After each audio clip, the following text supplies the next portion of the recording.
창세기 26장 12절에서 16절까지 같이 읽으실 때 살아계신 하나님의 음성으로 듣겠습니다. 같이 읽겠습니다.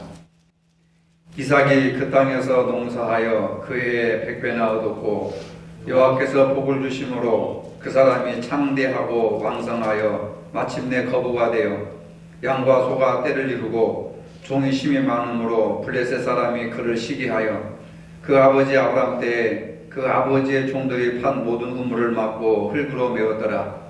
아비멜렉이 이삭에게 이르되 내가 우리보다 크게 강성한즉 우리를 떠나라.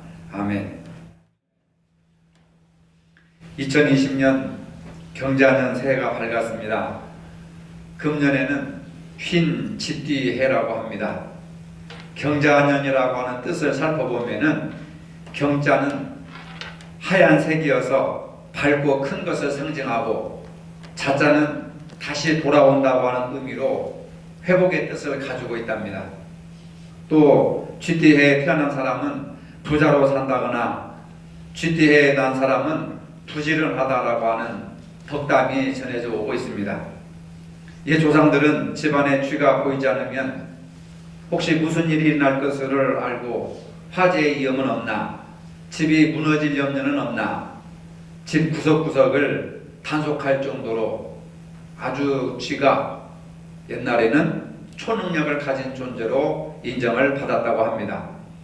새해 우리는 복 많이 받으세요라고 인사말을 합니다. 사람들은 새해 첫날에 해돋이를 보러 갑니다. 해돋이를 보면서 새해 소원을 빌고 복을 구합니다. 그만큼 인간은 행운과 행복을 추구하고 있습니다. 성경에는 하나님께 복받은 사람들의 이야기로 가득 차 있습니다.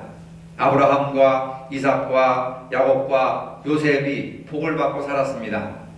아브라함은 하나님께서 어느 날 본토 친척 아비 집을 떠나서 내가 내게 지시할 땅으로 가라 명령하셨을 때에 그대로 순종했습니다.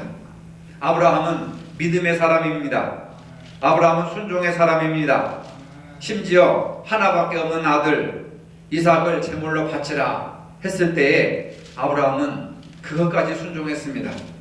순종하는 믿음이 커서 아브라함을 믿음의 조상이라고 합니다. 야곱은 너무너무 복을 사모했던 사람입니다.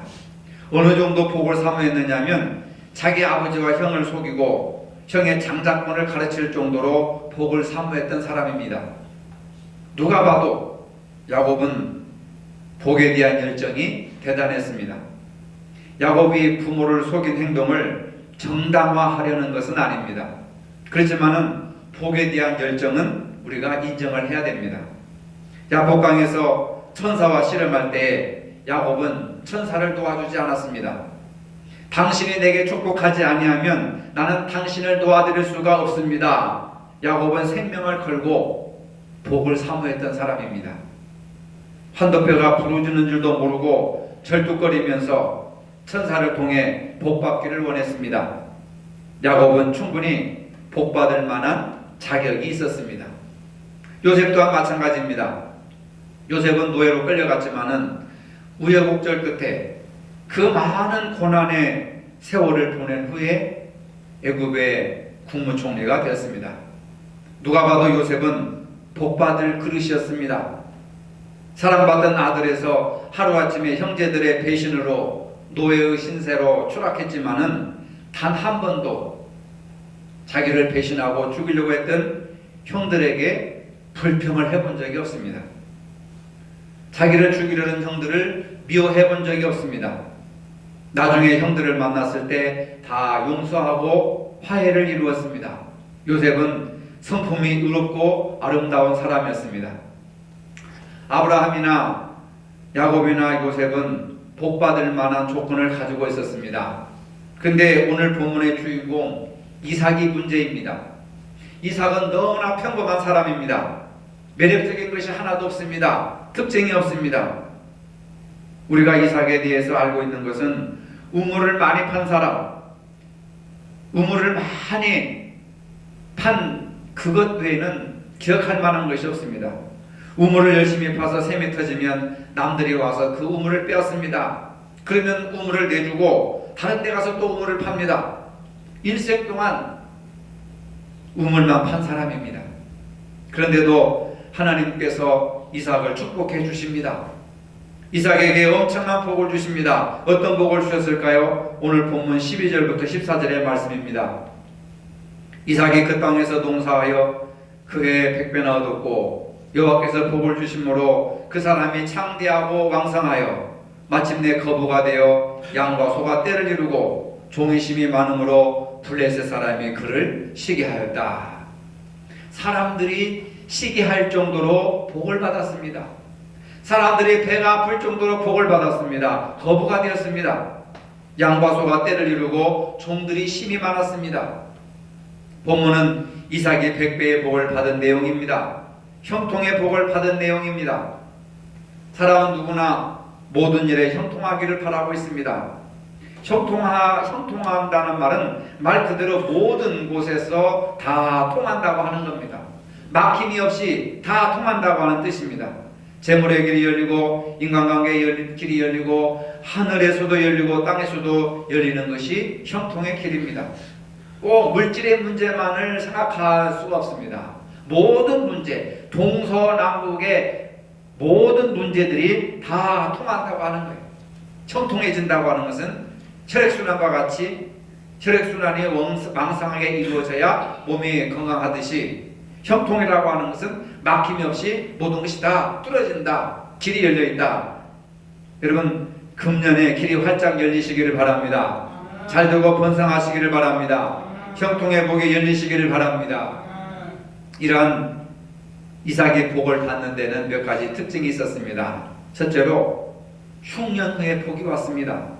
본문 1절 2절에 보면 이런 말씀이 있습니다. 하나님께서 아브라함 때에 첫 흉년을 주셨고 이삭 때에도 흉년을 주셨습니다. 흉년이 복이 아닙니다. 흉년은 기근입니다. 비가 오지 않습니다. 이슬이 내리지 않아서 농사를 지을 수가 없습니다. 양떼나 소떼에게 물을 먹일 수가 없습니다. 말라 죽습니다. 사람이 살 수가 없습니다. 사람들은 물을 찾아 그 지역을 떠나게 됩니다. 흉년에 들면 사람과 동물이 살 수가 없습니다. 농사 지을 수 없는 환경, 목축을 할 수 없는 환경입니다. 결국 죽는 수밖에 없는 겁니다. 중동 지역은 주기적으로 흉년이 찾아와서 어려움을 당할 때가 많이 있습니다. 지금 아프리카 기근을 보십시오. 얼마나 많은 사람들이 굶주림으로 목마름으로 병으로 죽어가고 있습니까? 아브라함 시대에도 흉년이 찾아왔고 이삭의 시대에도 흉년이 찾아왔습니다. 우리 인생에도 때로는 흉년이 찾아올 때가 있습니다. 어떤 분은 이렇게 생각합니다. 하나님을 믿기만 하면 복을 주신다더라. 이제 어려운 일 없고 인생에 실패도 없고 성공만 주신다더라. 이런 생활을 가지고 신앙생활을 합니다. 그런데 어느 날 보니까 일이 잘 안 풀립니다. 몸이 아픕니다. 사고가 생깁니다. 결국 이런 생각을 합니다. 하나님이 어디 있느냐? 누가 복을 주시느냐? 어디에 복이 있느냐? 하면서 신앙생활을 그만두는 사람들이 있습니다. 성경에 보면은 하나님을 잘 섬기는데도 인생에 흉년이 찾아옵니다. 믿는 자에게도 고난이 찾아옵니다. 인생의 흉년이 올 때 우리는 어떻게 해야 됩니까? 자신의 죄를 반성하고 하나님의 음성을 들어야 합니다. 조용히 하나님 앞에 나아가서 하나님의 음성을 들어야 됩니다. 무엇을 해야 될지, 무엇을 하지 말아야 될지 하나님의 말씀을 묵상해야 됩니다. 하나님의 뜻이 무엇인지를 분별할 줄 알아야 됩니다. 그 흉년 앞에 무릎을 꿇어서는 안 됩니다. 주저앉으면 안 됩니다. 흉년이 꼭 농사에게만 오는 것이 아닙니다. 건강으로도 흉년이 올 수 있고 돈 문제로도 흉년이 올 수 있고 사업 문제로도 흉년이 올 수 있고 인간관계로도 올 수 있고 심지어는 가정, 남편, 자식들 때문에 인생에 흉년이 올 때가 있다는 사실입니다. 지금 당장 원하는 일들이 이루어지지 않는다고 절망할 필요가 없습니다. 내 뜻대로, 내 마음대로, 내 소원대로 이루어지지 않고 되지 않는다고 해서 절대로 절망하거나 실망할 필요가 없습니다. 아, 하나님이 나에게 지금 인생에 흉년을 주셨구나. 이럴 때 어떻게 해야 되는가? 하나님 앞에 더 열심히 나가서 조용히 하나님의 음성을 듣고 기도하면서 하나님의 뜻을 분별할 줄 아는 그런 지혜를 가져야 됩니다. 비가 온 후에 땅이 굳어지듯이 흉년 후에 복이 찾아옵니다. 지금 어려운 중에 계신 분들이 있다면 인내하며 기도하시기 바랍니다. 이삭은 흉년 후에 복을 받았습니다. 두 번째로 이삭은 실수 후에 복을 받았습니다. 이삭은 그랄이라고 하는 땅에 머물렀습니다. 너무 힘들어 견딜 수가 없어서 애굽으로 가려고 길을 재촉하는데 하나님께서 말씀하십니다. 애굽으로 내려가지 말고 그곳에 머물러 있어라. 애굽으로 내려가지 말고 내가 내게 지시한 이곳에 머물라. 그럼 내가 내게 복을 줄 것이다. 이삭은 하나님의 명령에 순종해서 그랄 땅에 머물렀습니다. 그런데 그랄 땅이 좋은 동네가 아닙니다. 아주 포악하고 나쁜 사람들이 많고 아주 무질서하고 폭력이 난무하는 시대입니다. 그런 도시였습니다. 무질서하고 문란한 도시였습니다.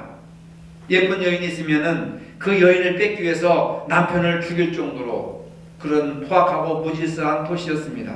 이삭은 두려웠습니다. 이삭의 아내 리브가가 너무 미인이었기 때문에 자기 아내에 대해서 누이라고 거짓말을 했습니다. 죽을까봐. 이삭의 실수였습니다. 참 부끄러운 모습입니다. 근데 성경을 가만히 읽어보면 아브라함도 똑같은 실수를 범했습니다. 아브라함은 창세기 12장에 흉년을 당해서 애굽에 내려갔다가 자기 아내를 누이라고 속이고 거짓말을 해서 큰 낭패를 당할 뻔한 이야기가 기록되어 있습니다.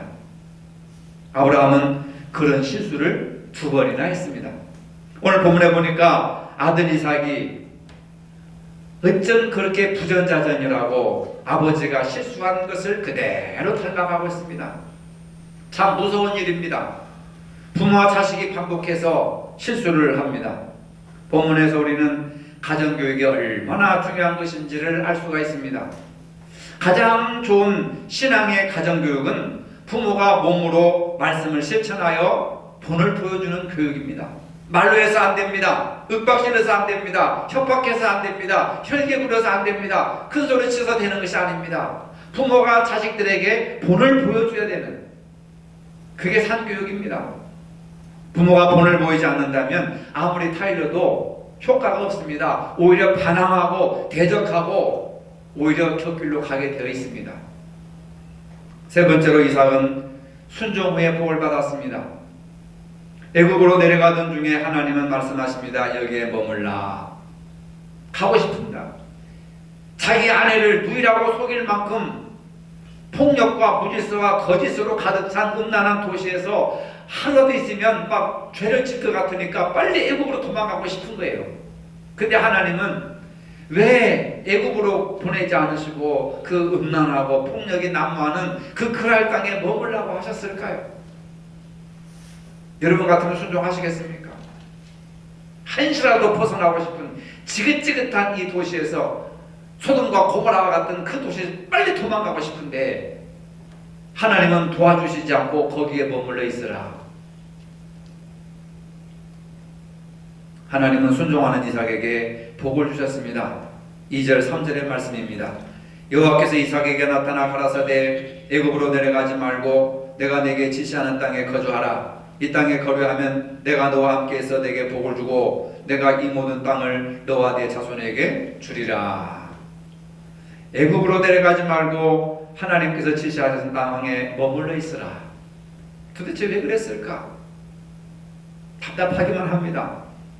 하나님은 말씀에 순종하는 자에게 복을 주십니다.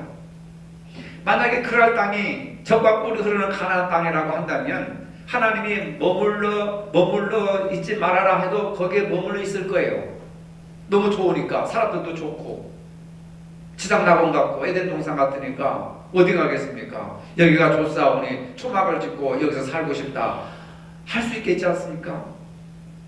근데 그 땅이 아주 타락한 도시예요. 그래서 자신을 위해서나 가정을 위해서나 자녀 교육을 위해서나 좋은 풍토, 좋은 곳으로 가고 싶은 생각이 없지 않았겠습니까? 근데 하나님은 그곳에 머물러 있으라 이렇게 말씀하십니다. 여러분, 하나님의 뜻과 사람의 뜻이 다를 때, 충돌할 때 우리는 대개 보면 자기 뜻에 순종하고 움직이는 경향이 많았습니다. 근데 정말로 복을 받기 위해서는 하나님의 말씀에 순종해라. 내 뜻에 맞지 않고 내 기분에 맞지 않고 그곳이 도저히 살 수 없는 땅이라 하더라도 하나님이 그곳에 머물러라 하면은 우리는 머물러야 되는 거예요. 순종해야 되는 겁니다. 하나님께서 원하시는 것은 지역이나 토질이나 지역 정서나 이것보다도 하나님을 더 의지하느냐 의지하지 않느냐 그 여부를 보시는 거예요. 우리는 뭡니까? 환경을 보죠, 지역을 보죠, 풍토를 보죠, 어떤 형식적인 어떤 그런 눈에 보이는 것들을 보고 판단하지 않습니까? 하나님은 하나님을 온전히 바라보는 자에게 복을 주신다는 것을 믿으시길 바랍니다. 우리도 아브라함이나 이삭처럼 복받을 만한 하나님의 자녀입니다. 우리가 복을 받을 수 있는 것은 성품이 훌륭해서가 아닙니다. 집안의 내력이 훌륭해서가 아닙니다. 하나님의 자녀이기 때문입니다. 예수님을 믿고 내 모든 죄가 용서받고 하나님의 자녀가 되었기 때문에 복받을 자격이 있습니다. 그러기에 우리도 아브라함이나 이삭이나 또 다른 모든 족장들처럼 순종하는 삶을 살아야 됩니다. 이것이 믿음 생활입니다. 형통을 기복신앙이라고 오해해서는 안 됩니다. 성경을 보면 얼마나 많은 사람들이 형통한 복을 받았습니까? 네 번째로 이삭이 복을 받을 수 있었던 이유는 대가를 지불했기 때문에 복을 받았습니다. 한국을 대표하는 스포츠인 중에 피겨 여왕 김연아 선수가 있습니다. 김연아 선수는 2009년 2월 캐나다 밴쿠버 동계올림픽에서 압도적인 실력으로 당당히 금메달을 따냄으로써 세계적인 스타 반열에 올랐습니다. 그때 많은 사람들은 김연아 선수가 세계 선수권 대회나 올림픽에서 금메달을 따는 그러한 모습을 보면서 함께 기뻐하고 부러워하지만 그녀가 지금까지 올림픽에서 금메달을 따기까지 얼마나 많은 땀과 얼마나 많은 대가를 지불했는지 아는 사람이 별로 없습니다.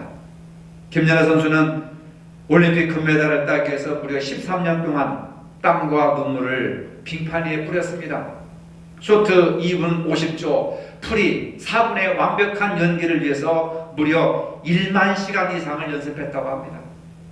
4분 연기하기 위해서 1만 시간을 연습했다는 거예요. 여러분 상상이나 가십니까? 넘어지고 또 자빠지고 머리끝에서 발끝까지 상한 데가 한 군데도 없습니다. 음식조차 마음대로 먹지 못하고 고된 훈련을 합니다. 체중 조절 때문에 야식은 꿈도 꿀 수가 없습니다. 올림픽 금메달은 거저 얻어지는 것이 아닙니다. 그 화려한 금메달의 영광 뒤에 감추어진 엄청난 대가를 지불했기 때문에 금메달을 땄고 세계적인 스타가 될 수 있었던 것입니다. 스포츠와 우리의 믿음 생활은 비슷한 점이 많이 있습니다.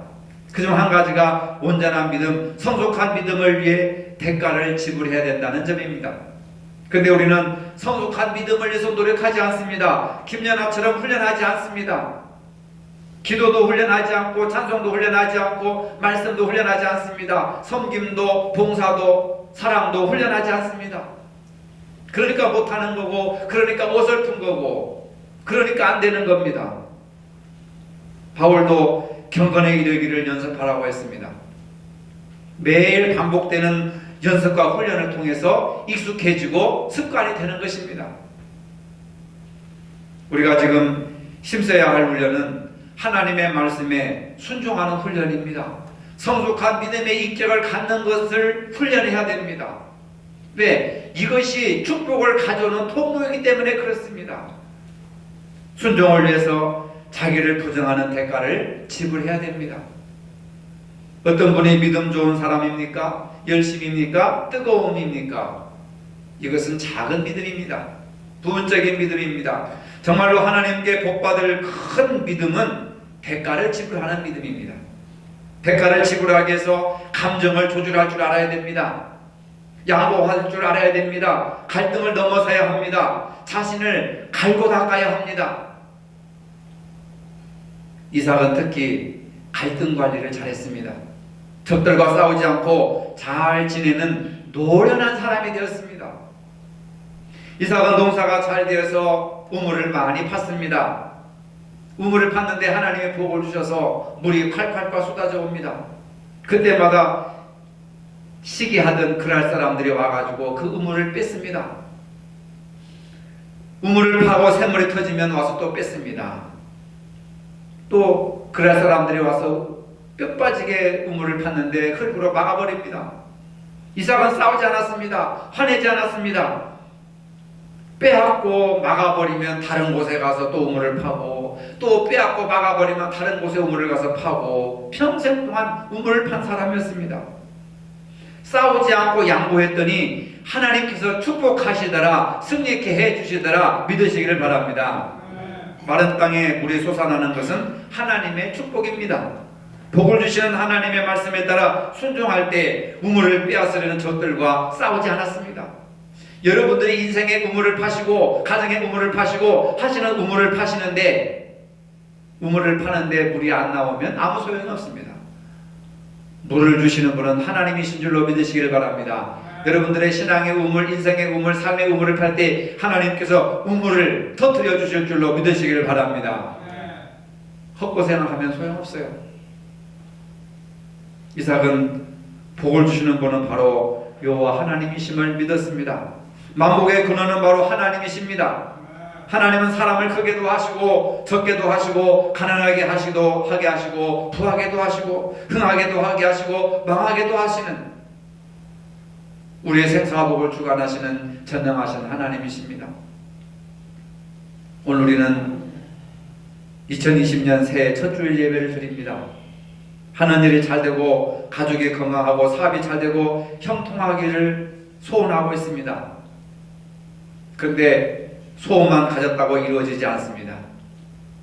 하나님께서 복을 주셔야 형통합니다. 복받는 비결은 이삭을 통해서 우리가 몇 가지로 배웠습니다. 이삭이 한 해 농사를 지었는데 100배 열매를 맺었습니다. 요즘 말로 로또 대박을 터뜨렸습니다. 그렇게 복을 받게 된 이유를 4가지로 살펴보았습니다. 첫째, 흉년 후에 복이 왔습니다. 살기에 힘들고 지금 당장 형통하지 못해도 절망하거나 포기하지 마시기를 바랍니다. 이삭은 흉년 후에 복을 받았습니다. 어찌 보면은 흉년 후에 인생이 시작된다. 여러분, 흉년 후에 교회가 부흥되고 흉년 후에 가정이 잘 되고 흉년 후에 여러분들이 형통하게 될 줄로 믿으시기를 바랍니다. 두 번째로 이삭은 실수 후에 복을 받았다고 했습니다. 실수로 인해서 절망하지 마시기 바랍니다. 이삭 역시 사람이었기 때문에, 연약했기 때문에 실수를 했습니다. 그러나 하나님은 실수를 덮어주시고 용서하시고 그에게 복을 주시는 하나님이십니다. 실수 없는 사람이 어디 있겠습니까? 다 실수를 합니다. 그러나 실수를 지적하거나 정죄하지 않으시고 하나님은 그걸 덮어주시고 복을 주셨습니다. 우리도 남의 실수에 대해서 지적하거나 정죄하거나 판단하기보다는 덮어주고 축복해주는 그런 아름다운 마음을 가져야 됩니다. 세 번째로 이삭은 순종 후에 복을 받았다고 했습니다. 하나님은 순종하는 믿음을 가장 기뻐하십니다. 금년에 여러분들 작은 것 하나라도 순종하는 노력을 해보시기 바랍니다. 그럴 때 하나님이 복을 주십니다. 네 번째로 이삭은 대가를 지불했다고 했습니다. 자기 생명과도 같은 우물을 빼앗고 막아버리는 원수 같은 그랄 사람들이 괴롭혀도 대항하거나 감정으로 흥분하거나 싸우지 않고 다른 곳에 가서 우물을 팠습니다. 양보했습니다. 이삭은 다른 사람들과 갈등 관리를 잘한 사람입니다. 어쩌면 이 부분이 우리에게 가장 힘든 일인지도 모릅니다. 남들과 갈등하지 않고 친밀하게 지낸다고 하는 것은 정말로 힘든 일입니다. 요셉도 형들이 자신을 배신하고 죽이려고 했지만 자신이 성공했을 때 그 형들을 죽이지 않고 보복하지 않고 형들과 화해를 했습니다. 하나님은 이런 삶을 사는 자들에게 복을 주십니다. 복 받기를 원하시면 갈등하지 말고 양보하는 미덕을 베풀어서 인간관계를 잘 하시기를 바랍니다. 여기에 자신을 이기는 대가가 필요합니다. 경자년의 뜻은 회복의 뜻을 가지고 있다고 말씀드렸습니다. 우리가 무엇을 회복해야 됩니까? 하나님과의 관계가 회복돼야 됩니다. 예배가 회복되고 기도가 회복되고 찬양이 회복되고 봉사와 섬김과 전도가 회복돼야 될 줄로 믿으시기를 바랍니다. 특별히 사람들과의 관계가 회복돼야 됩니다. 부부간의 관계가 회복되고 자녀들과의 관계가 회복되고 교인들과의 관계가 회복되고 이웃 주민들과의 관계가 회복돼야 됩니다. 새해 첫 주일에 우리도 이삭이 받은 복, 아브라함이 누린 복, 야곱이 누린 복, 요셉이 누린 복을 함께 누릴 수 있기를 주님의 이름으로 축복합니다. 거룩하신 아버지, 저에게 새해를 주셔서 감사합니다. 이삭이 흉년 후에, 실수 후에, 순종 후에, 그리고 대가를 지불한 후에 축복을 받았듯이 오늘 저희들도 100배의 축복을 받는 한 해가 되게 하여 주시옵소서. 하는 일마다 우물이 솟아나게 하여 주시옵소서. 형통하게 하여 주시옵소서. 100배의 결실을 맺는 축복을 받게 하여 주시옵소서. 예수님의 이름으로 기도합니다. 아멘. 이제는 우리 주 예수 그리스도의 은혜와 하나님 아버지의 무한하신 사랑과 성령의 교통하심이 이삭이 받은 복을 누리며 살기를 원하는 모든 성도들 머리 위에 이제로부터 영원토록 함께 하시기를 축원하옵나이다. 아멘.